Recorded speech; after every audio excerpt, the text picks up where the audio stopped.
So guys, जैसा कि हमने पिछले एपिसोड में देखा कि जीएन की पावर से सभी काफी डर रहे थे। जीएन की एम्परर ब्लड लाइन जागृत हो गई थी। जियाशा वहां से डरकर भाग गया। जीएन ने उसे रोका नहीं क्योंकि जियोयान की हालत काफी ज्यादा खराब थी। काफी दिनों तक रिफाइनमेंट की वजह से उसकी बॉडी कमजोर पड़ गई थी। जीएन ने उसे अपना ड्रैगन फिनिक्स से ब्लड दिया ताकि वो जल्दी ठीक हो सके और उसने हेकिंग को जियोयान को सेफ रखने की जिम्मेदारी सौंपी थी। जीएन ने तीनों ड्रैगन आइलैंड के लोगों को वार्न किया कि इस एशियन वर्ल्ड ड्रैगन का सिर्फ एक ही रूलर है और वो ड्रैगन एम्परर है। इसके अलावा और कोई ड्रैगन किंग मायने नहीं रखता और जल्दी वो उन तीनों ड्रैगन किंग की ब्लड लाइन को छीन लेगी। सभी डरकर वहाँ से भाग गए थे। जियोयान को भी होश आ गया। उसे पता चला कि उसकी बॉडी में स्पेशल पावर है जो ड्रैगन स्केल आर्मर था, जो जीएन के ब्लड की वजह से हाईएस्ट लेवल का था, जिससे जियोयान लड़ाई के वक्त खतरनाक हमलों से बच सकता था। जीएन वादे के मुताबिक 3000 वाली ड्रैगन को ड्रैगन आइलैंड पर ले आया था और ये वो जगह नहीं थी जहाँ वो रहना चाहता था, इसीलिए उसने जियोयान को ही अब अपना मास्टर मान लिया।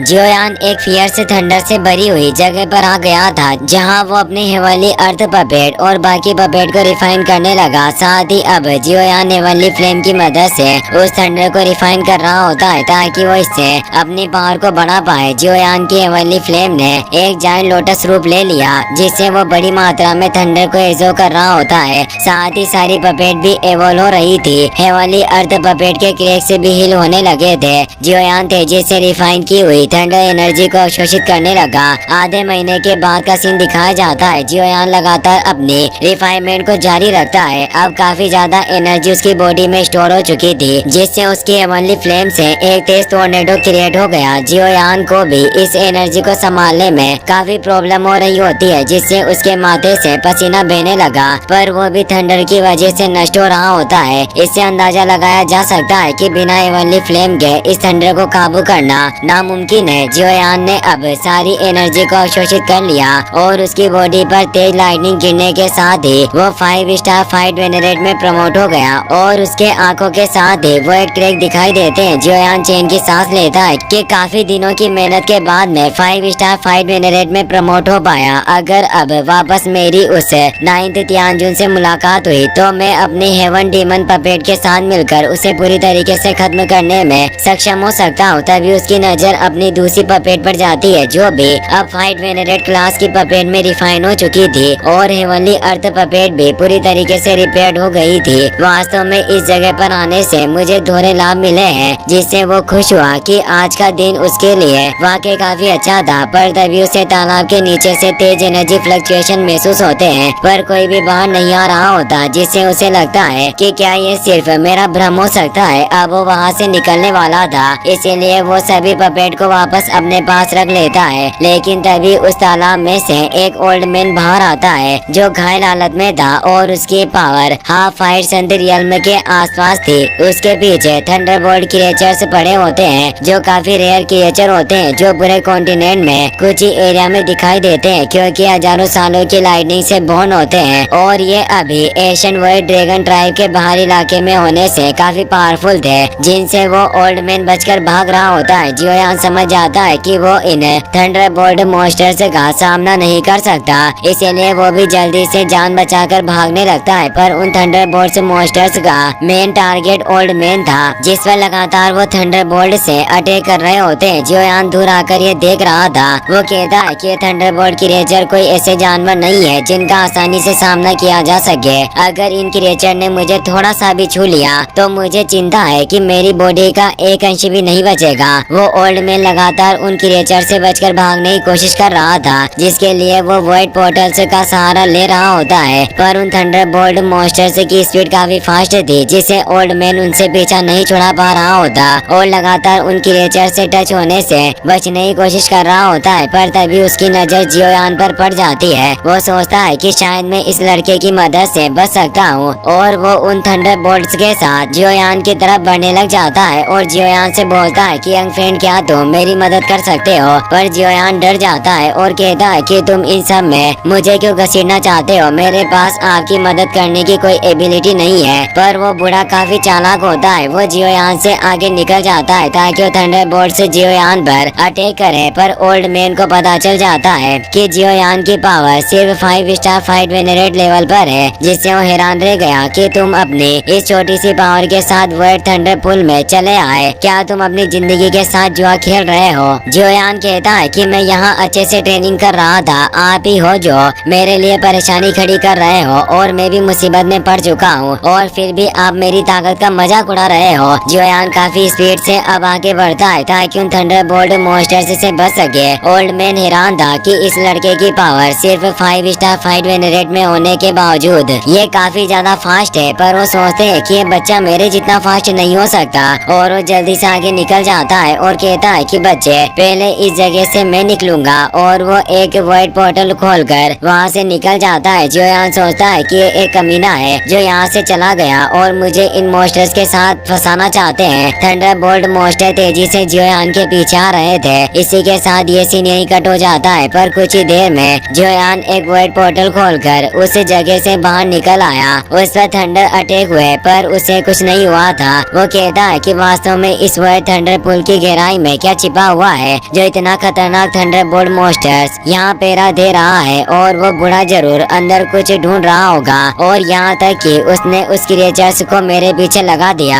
ये सब काफी डरावना था। तभी वो ओल्ड मैन वहाँ जाता है। जियोयान उससे डर रहा था, इसीलिए वो तेजी से दूर हो गया। ओल्ड मैन कहता है कि लड़के तुम्हारी स्पीड इतनी भी खराब नहीं, तुम काफी जल्दी उस जगह से बाहर निकल आए। जियोयान कहता है कि तुम्हारी वजह से ही मैं उस प्रॉब्लम में फंसा और आप ही मेरे पास उन थंडरबोल्ट मॉन्स्टर को लाए थे। मुझे आपका चरित्र बिल्कुल भी अच्छा नहीं लग रहा। ओल्ड मैन बताता है कि मैंने कभी ऐसे व्यक्ति की उम्मीद नहीं की थी जो इतनी कम पावर से इस वर्ल्ड थंडर पुल में आने की हिम्मत रखता हो, इसीलिए मुझे माफ करना कि मेरी वजह से तुम संकट में पड़े। जियोयान को समझ नहीं आता कि आखिर ये कैसे ढीले कैरेक्टर का सन की बुड्ढा है जो हर पल बदल रहा है, पर इस ओल्ड मैन की ताकत कम से कम मेरे मास्टर के लेवल के आसपास होनी चाहिए, इसीलिए मैं इससे उलझ नहीं सकता। मुझे इससे अभी के लिए दूर रहना होगा। और वहाँ से निकल जाता है, पर ओल्ड मैन उसे जाने नहीं देना चाहता। वो जल्दी से जियोयान के पास आ जाता है और कहता है कि लड़के इस थंडर पुल में रहने वाले क्रिएचर्स काफी अजीब हैं और वो इस थंडर पावर से ही कंडेंस होकर बने हैं, इसीलिए उन्हें डायरेक्ट एजो करके ग्रेट नरिशमेंट प्राप्त की जा सकती है। मैं देख रहा हूँ कि तुम्हारी स्पीड काफी अच्छी है, इसीलिए हम एक साथ शामिल क्यों नहीं हो जाते ताकि हम साथ मिलकर काम करें और उन बिस्ट का मुकाबला कर पाए। जियोयान मुस्कुराते हुए कहता है कि वो क्रिएचर ब्लैक थंडर से बने हुए थे और उनका एक सिंगल झटका भी मुझे राख में बदल सकता है। मुझे नहीं लगता कि मैं आपके साथ काम कर सकता हूँ। वो मनी मन सोच रहा था कि सन की बुड्ढा बिल्कुल भी विश्वास करने के लायक नहीं। अगर मैंने इसके साथ काम किया तो ये निश्चित रूप से मुझे मुसीबत में डाल देगा और मेरे लिए आपदा लेकर आएगा। बुढ़ा आदमी निराश हुआ कहता है कि तुम तो डरपोक निकले। वास्तव में आजकल के युवा लोगों में बिल्कुल भी साहस नहीं बचा। जियोयान उनकी बात को स्वीकार करता है और कहता है कि वास्तव में आप काफी बुद्धिमान हो जो मुझे समझ पाए। सन की बुड्ढे को लग रहा था कि जियोयान भड़क जाएगा, पर वो पहले से ही काफी चालाक होने से उसके जासे में नहीं आता। ओल्ड मैन कहता है कि तुम मुझे तो जानते ही होंगे, मेरा सरनेम मांग है और तुमने मेरी रेपुटेशन के बारे में तो सुना होगा।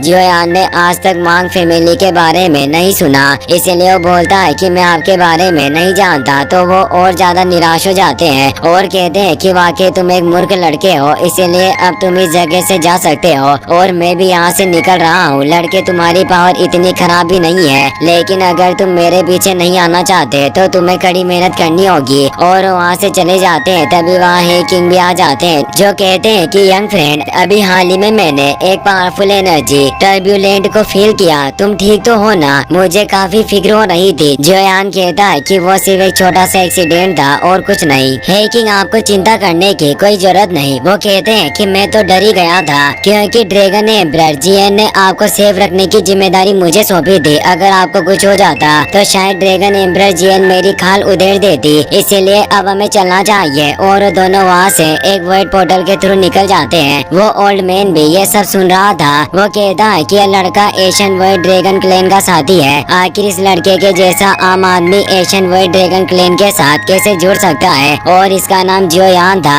जो मुझे थोड़ा सा जाना पहचाना सा लग रहा है। वहीं अब हम ड्रैगन पैलेस में जीएन को देखते हैं जो अभी भी ड्रैगन फिनिक्स ओरिजिन फ्रूट की बची हुई एनर्जी को कंज्यूम करने में लगी हुई थी। जियोयान हे किंग के साथ वहाँ जाता है और उन्हें रेस्पेक्ट देते हैं। जूली हैरान होते हैं कि इतने कम समय में जियोयान 5 स्टार फाइट वेनरेट में पहुंच गया, पर वो उन्होंने इस सक्सेसफुल एडवांसमेंट के लिए उसे बधाई दी। अब वहाँ किंगलिन भी आ जाती है जो जियोयान को देखकर खुश होती है। जियोयान देखता है कि किंगलिन की power 6 star fight winner realm में पहुँच गई। किंगलिन बताती है कि यह सब एशियन ड्रैगन टॉम में मौजूद ड्रैगन एनर्जी की वजह से हुआ, जिससे मैं 9 हेडेड सेलेस्टियल सरपेंट की सोल को रिफाइन कर पाई। जियोयान इस मदद के लिए एल्डर को थैंक्स कहता है। जूली कहते हैं कि यह सब किंगलिन का भाग्य था जो वो इस सरपेंट की सोल को रिफाइन कर पाई। जियोयान देखता है कि जियन अभी भी नहीं जागी और उसे उसकी काफी फिक्र हो रही थी। जूली कहते हैं कि तुम्हें जियन की चिंता नहीं करनी चाहिए।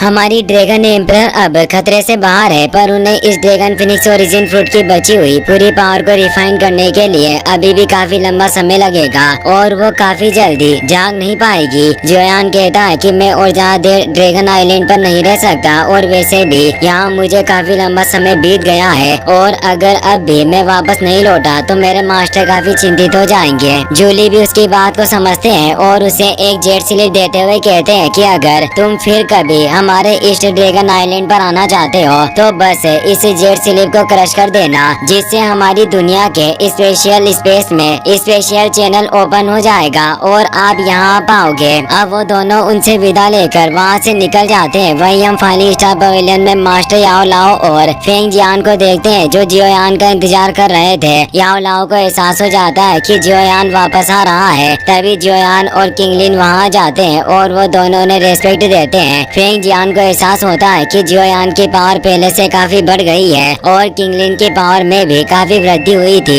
इसीलिए वो बोलते हैं कि इस ट्रिप से शायद तुम्हें काफी लाभ मिला। जियोयान कहता है कि मैं एशियन वर्ल्ड ड्रैगन में कुछ मामलों को सुलझाने के लिए चला गया था और वहाँ मुझे कुछ अच्छे अवसर मिले जिससे मैं अपने पावर को बढ़ा पाया और मेरी ताकत अब 5 स्टार फाइट में रियल्म में पहुँच चुकी है। फेंग जियान बोलते हैं कि तुम वाकई काफी ज्यादा इम्प्रेसिव हो। एशियन वर्ल्ड ड्रैगन ट्राइब के साथ इस तरह के कनेक्शन रखना वाकई कोई छोटी बात नहीं। याओ लाओ भी बोलते हैं कि जियोयान तुम काफी अच्छे समय पर लौट कर आए हो क्योंकि मुझे एक गुड न्यूज मिली है। जियोयान पूछता है कि आखिर कौन सी खबर है जो इतनी ज्यादा अच्छी है। वो बताते हैं कि मुझे प्यूरिफाइंग लोटस डीमन फ्लेम के बारे में जानकारी मिली। जियोयान इससे चौंक गया क्योंकि उसे हासिल करना चाहता था। इसी के साथ ये एपिसोड यहीं पर खत्म हो जाता है। वीडियो पसंद आया हो तो लाइक करना और अपने दोस्तों के साथ शेयर करना ना भूलें। Thanks for watching.